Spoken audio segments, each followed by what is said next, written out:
Selamat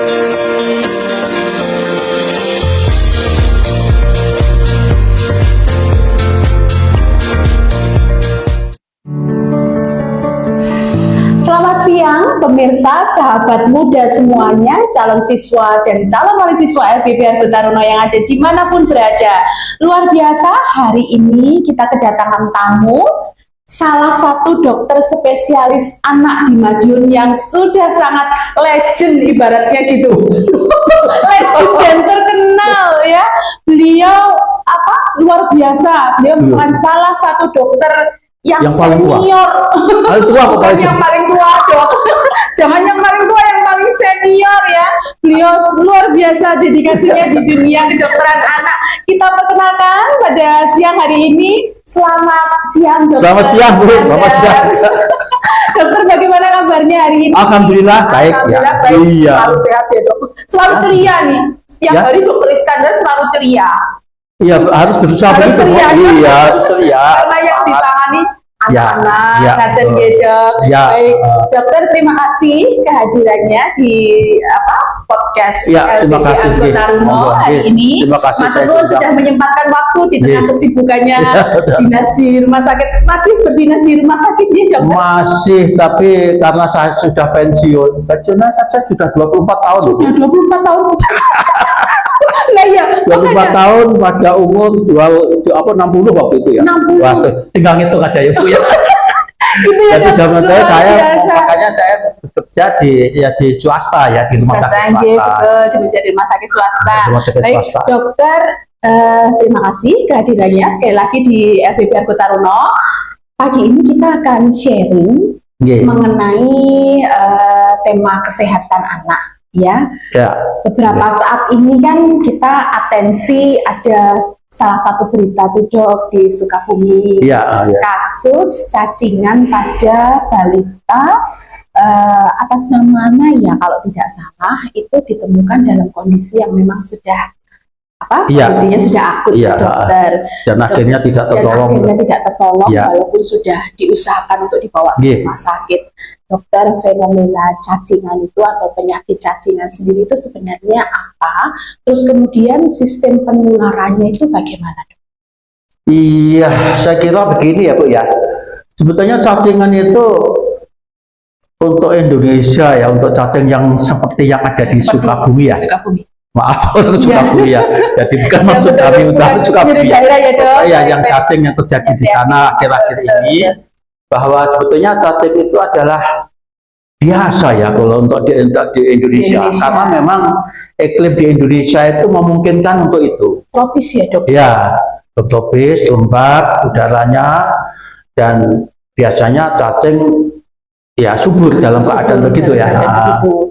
Dan sebetulnya cacing itu kan ya, kalau zaman saya sekolah dulu malah dikatakan kalau sebetulnya kalau orang Indonesia itu kalau ada cacing hanya beberapa ekor aja biasa.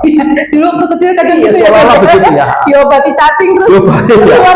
Jadi pada apa yang ada di Sukabumi, sebetulnya mungkin yang menjadi sebab utama itu bukan karena cacingnya, tapi memang karena kondisi tubuh gizinya yang tidak baik gitu ya. Jadi kondisi tubuhnya tidak baik. Cacing itu sebetulnya tidak terlalu mengganggu ya kepada kita ya. Dia kan hanya hidupnya kan parasit, jadi hanya ikut mengambil makanan dari kita ya, dari kita gitu. Nah, jadi itu pun masih nanti tergantung daripada banyaknya cacing yang ada di dalam perut. Pada zaman dulu itu seolah-olah dikatakan kalau kita ini di Indonesia itu kalau kita ada cacing sampai 5-6 ekor aja lah biasa itu katanya. Dan tidak mengganggu. Jadi sekali lagi bahwa dia itu memang ini khusus untuk cacing yang ada di Sukabumi ya. Itu cacing usus namanya ya. Cacing usus atau kalau bahasa latinnya lumbricoides itu ya. Jadi cacing usus, dan terus saja biasanya ya tidak sampai menimbulkan kecuali kalau gizinya yang kurang baik.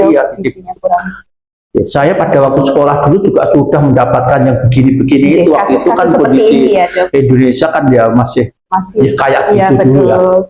Jadi ya gitu kan cacingnya sampai kalau Sampai dapat keluar dari hidungnya. Karena jumlahnya banyak ya dok. Ya, jadi sekali lagi kalau perkara cacingnya jadi ya tergantung daripada banyaknya yang berapa ekor yang ada di usus gitu ya Bu ya. Tadi saya katakan kalau hanya beberapa ekor saja tidak menimbulkan masalah sebetulnya. Dia kan tidak mengganggu kita, dia kan hanya ikut makan makanan kita gitu aja. Jadi kalau tidak terlalu banyak, mungkin karena dalam waktu itu yang ada di Sukabumi itu karena kondisinya jelek, jadi makanannya juga asupan makanannya kurang baik, maka cacingnya itu lalu bergerak mencari makan kan gitu. Ya, ada yang sampai migrasi masuk mas akhirnya keluar dari hidup dan sebagainya. Iya, karena saya lihat beritanya juga sepertinya ya kalau kita lihat yang miris ya, kasihan juga ya, tapi itu karena sebetulnya bukan karena cacingnya sendiri atau yang ya karena memang gizinya yang kurang baik pada anak ini. Iya. Ya sebetulnya cacing di Indonesia itu kan sebetulnya yang paling banyak ya, cacing usus namanya ya. Cacing usus atau cacing belang gitu ya. Mestinya ada lagi yang biasa yang banyak di Indonesia, ada cacing kremi. Oh iya, ya, betul. Dulu waktu masih kecil ini dok ada pengalaman. Apa mungkin siapa orang pernah juga ya ada pengalaman? Ada lagi cacing tambang. Cacing tambang. Ya, cacing tambang. Cacing tambang itu biasanya ya pada daerah-daerah tertentu saja ya biasa. Ada lagi cacing pita. Cacing pita ini biasanya juga ada di daerah-daerah tertentu saja. Biasanya tidak terlalu nyebar.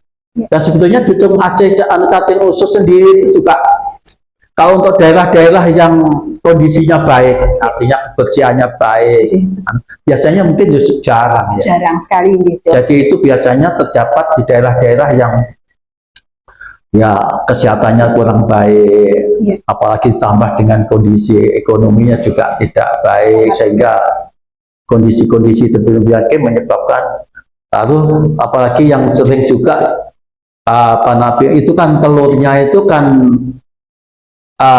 hasil daripada cacing yang kita tadi kan telur ya. Nah, untungnya kalau tidak salah Madiun ini dulu sudah dinyatakan bebas artinya 100% jamban, total pemakaian jamban. Sudah beberapa tahun lalu dinyatakan begitu ya. Jadi mestinya kalau di Madiun ya kalau toh ada ya mestinya tidak terlalu banyak. Tidak terlalu banyak ya dok. Jadi itu di daerah-daerah yang mungkin jamban kurang dipakai, sehingga dia misalnya pihak kurang besar itu di daerah di seenaknya gitu. Nah justru itulah maka telurnya bisa tersebar kemana-mana gitu. Ya, jadi tersebar kemana-mana. Nah itu yang ya lewat cacing, lewat telur tadi yang kita lihat. Iya, betul. Kalau tidak salah saya pernah dulu di Medan ya, ada satu perkebunan pohon tertentu gitu, sayur tertentu gitu, terus ada kolega yang datang ke tempatnya. Mohon maaf Bu, baunya tuh bau feses Bu, bau kotoran manusia. Karena rupanya yang di pinggir labu itu betul-betul dari fesesnya. Jadi kita bisa bayangkan saja bahwa itu mungkin ya telur cacingnya juga banyak sekali gitu ya. Sekali, betul. Jadi memang kasus-kasus cacingan yang ada pada anak itu terjadi faktornya salah satunya ya dari lingkungan atau dari lingkungan ya, benar. Di mana anak itu sendiri biasa bermain, biasa bermain ya. Betul. Nah, penularannya sendiri ya lewat istilahnya fekal oral ya, jadi telur cacing yang masuk dalam mulut kita ya, lewat makanan yang tidak bersih atau minuman yang tidak bersih gitu ya. Dok, kalau gejala-gejala anak cacingan itu yang harus diketahui oleh orang tua, itu gejala awalnya seperti apa dok? Mungkin terlihat atau mungkin iya, jadi kalau gejala itu sebetulnya tergantung cacingnya juga ya. Pertama yang kita bicarakan coba yang cacing yang dari Sukabumi. Cacing yang Sukabumi usus lah ya, cacing usus saja ya. Cacing usus itu biasanya sebetulnya kalau kita tadi saya bilang kan, kalau ada beberapa ekor saja sebetulnya tidak sampai mengganggu gitulah. Tidak sampai mengganggu gitulah. Jadi hanya sampai berapa ekornya itu yang kita tidak ya tergantung daripada kondisi tubuh juga ya. Jadi kalau kebetulan sudah kondisi tubuhnya kurang baik, ada sanitasi lingkungannya juga kurang baik, sehingga kemungkinan bisa masuk telur lagi yang banyak. Nah itu kadang-kadang yang menyebabkan jadi masalah tadi seperti yang ada di daerah tersebut gitu. Nah gejalanya tadi saya katakan kalau misalnya hanya beberapa ya tidak jadi masalah sebetulnya. Mungkin kita harus mungkin yang agak lebih berat lagi mungkin ada rasa tidak enak begitu ya di perut ya. Ada rasa perut tidak enak. Mungkin kalau cacingnya itu sampai migrasi kebetulan orangnya lagi tidak makan begitu kan dia kan cari makan ya Bu. Itu naik kadang-kadang ada itu. Jadi anaknya kondisinya juga baik-baik saja, tapi dia muntah-muntah terus ternyata yang dimuntahkan cacing. Karena ada rasa nggak enak ya Dok. Betul. Kalau apa ada anak yang perutnya agak buncit terus berat badannya. Itu zaman-zaman itu biasanya kan yang dipakai apa yang dipakai dulu jadi anak perutnya buncit, gizinya kurang biasanya dicap selalu dicap cacingan gitu ya. Jadi kalau cacing usus itu biasanya ya gejalanya itu tadi kalau hanya beberapa saja tidak akan menyebabkan masalah sebetulnya. Sebab dia sebetulnya tidak ganggu kita, dia hanya minta makan dari makanan kita gitu aja. Hanya kalau karena terlalu banyak kadang-kadang jadi masalah. Mungkin apa perlu jadi tidak enak. Mungkin karena pergerakan cacing tadi karena banyaknya misalnya bisa terjadi diare.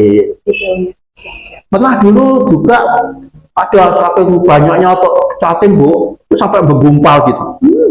Dulu kalau ada expo di Fakultas Kedokteran di Erlangga dulu ya, itu ada di sana ada satu toples itu isinya gumpalan cacing. Itu karena dulu di riwayatnya dikira tumor. Dioperasi ternyata isinya cacing sekian gedenya itu. Orang awam ya ngeri sekali tuh isinya cacing ya. Itu dulu kalau ada pameran Fakultas Kedokteran itu selalu ditunjukkan pada zaman itu ya memang masih banyak cacing ya. Cacing. Itu kalau cacing usus gitu ya. Jadi kalau kondisinya ya itu tadi kalau kondisinya anaknya tidak baik, akhirnya ya dia migrasi kemana-mana cari makan kan, bisa naik jadi mutahnya ada cacingnya ya, atau karena jadi diare, diarenya katutan cacing. Kadang-kadang orang normal ada yang kadang-kadang terasa ada enak, tahu cacing bisa ya Bu ya. Bisa. Berarti gini ya Dok ya, cacing itu sebenarnya bisa berada di dalam tubuh tidak hanya anak-anak, tapi dewasa. Bisa, pada orang dewasa bisa ya. Dewasa juga bisa. Jadi bisa. Jadi pada cacing usus memang bisa gitu ya. Baik. Sehubungan dengan pengobatan ini Dok, kalau kita ibu-ibu biasanya dihimbau atau diinstruksikan untuk memberikan obat cacing kepada anak gitu ya. Durasinya kalau nggak salah 6 bulan sekali. Seberapa penting? 3 bulan sekali. 3 bulan sekali. Seberapa penting sih Dok sebenarnya konsumsi? Gini masalahnya biar tahu saja ya.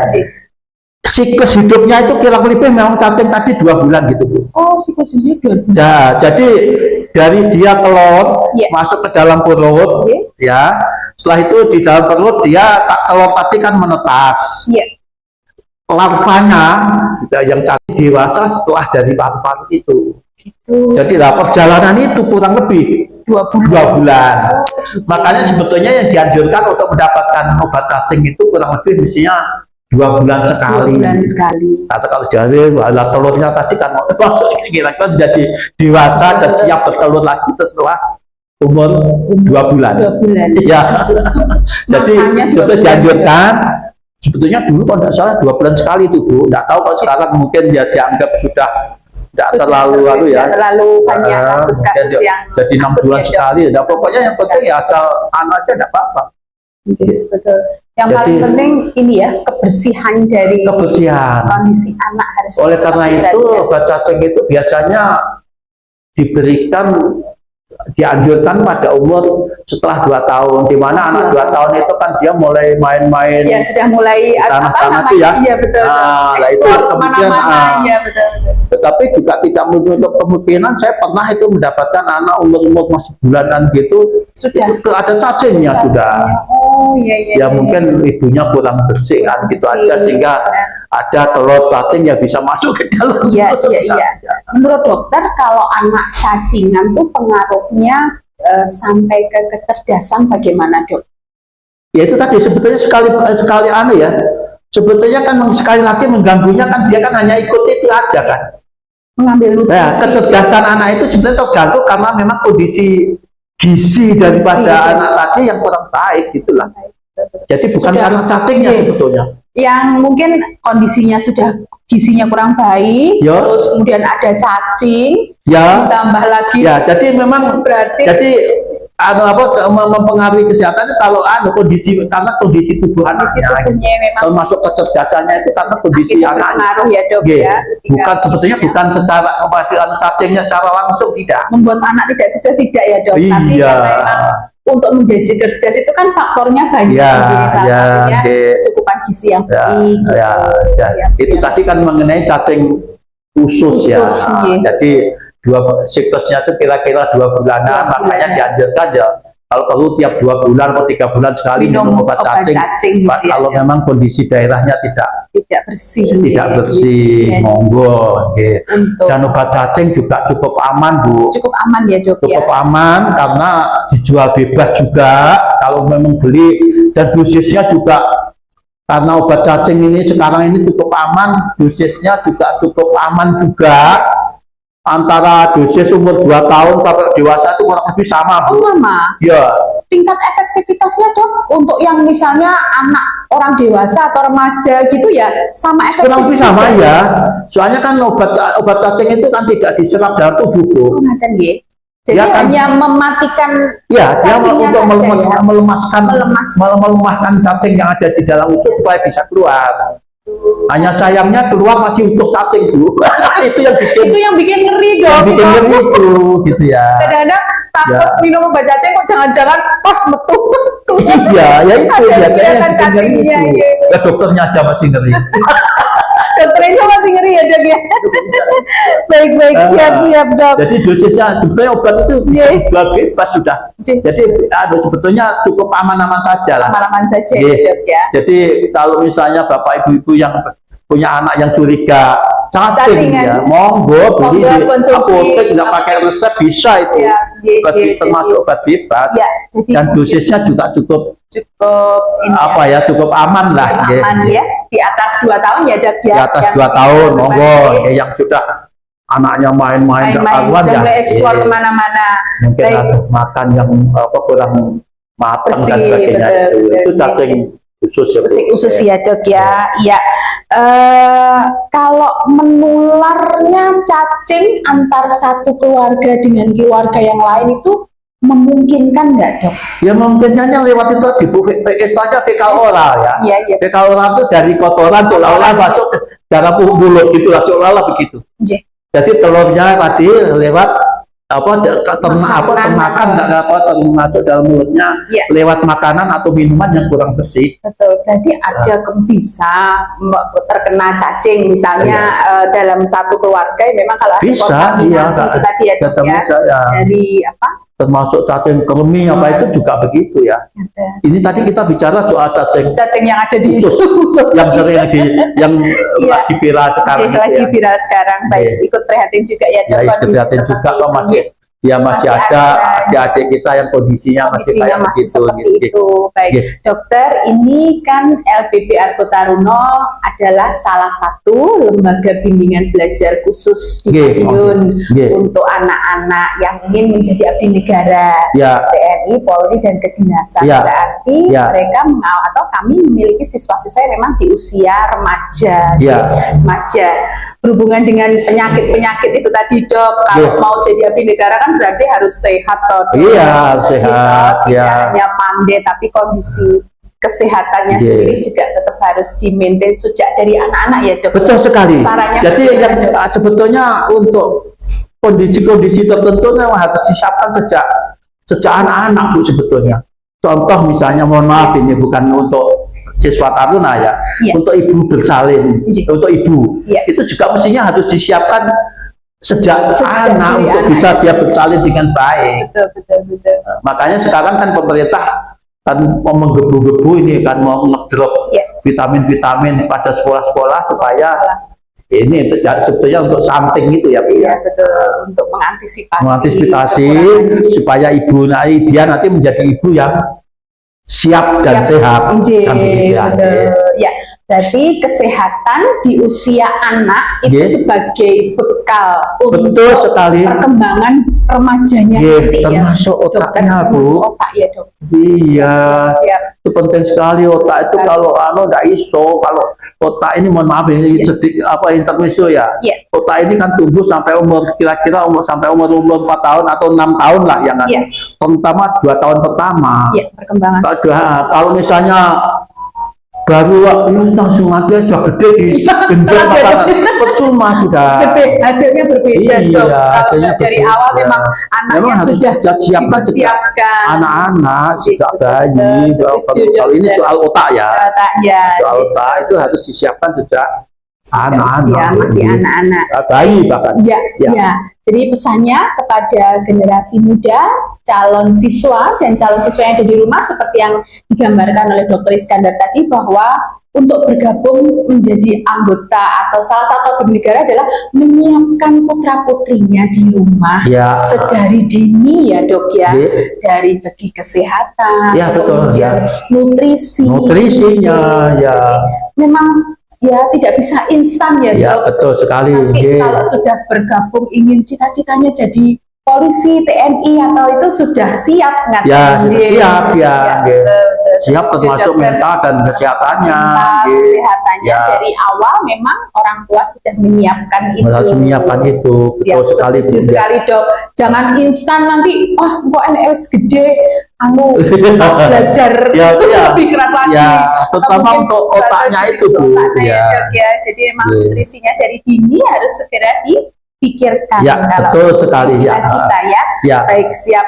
Dokter, apa pesan-pesan untuk orang tua, khususnya ibu-ibu yang ada di rumah, pentingnya menjaga kebersihan anak terkait kondisi kesehatan atau perkembangan kesehatan anak-anak sekarang ini? Pertanyaan bagus sekali Bu. Ini yang kadang-kadang menjadi keprihatinan kita ya. Kadang-kadang ibu-ibu kurang terutama kalau untuk menjaga kesehatan itu bayi sejak lahir sebetulnya harus ditetai Bu ASI Bu. Betul. ASI itu utama ya. ASI utama. Jadi itu yang kadang-kadang mungkin karena perkembangan ini kadang-kadang itu gampang dikasih susu dari luar.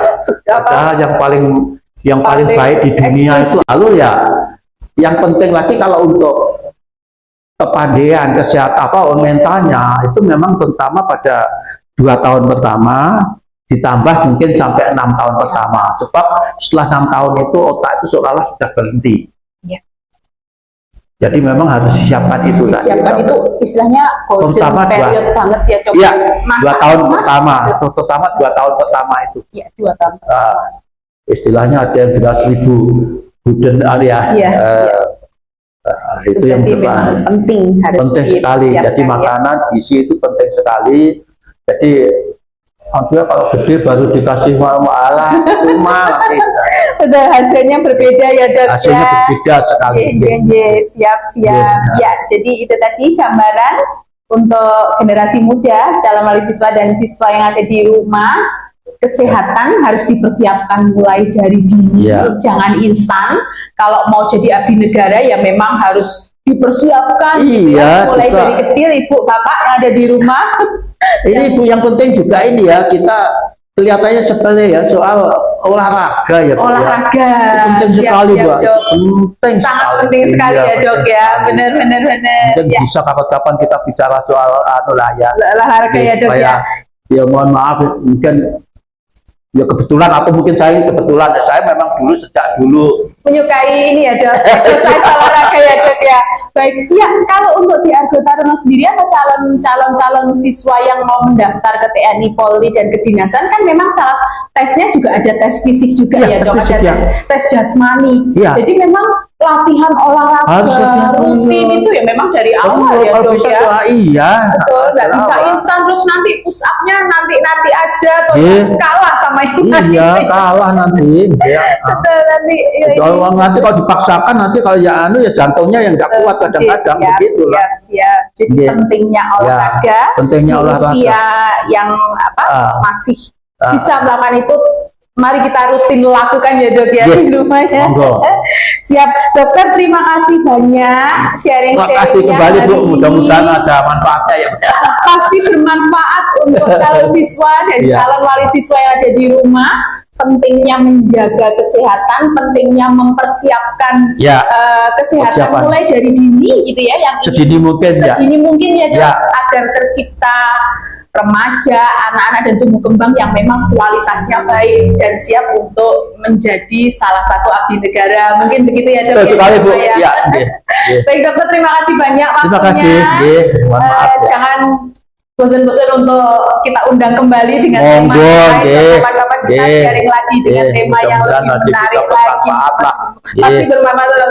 Terima kasih wali siswa dan calon wali siswa yang ada di rumah dimanapun berada. Siang hari ini kita sudah membahas mengenai tema kesehatan.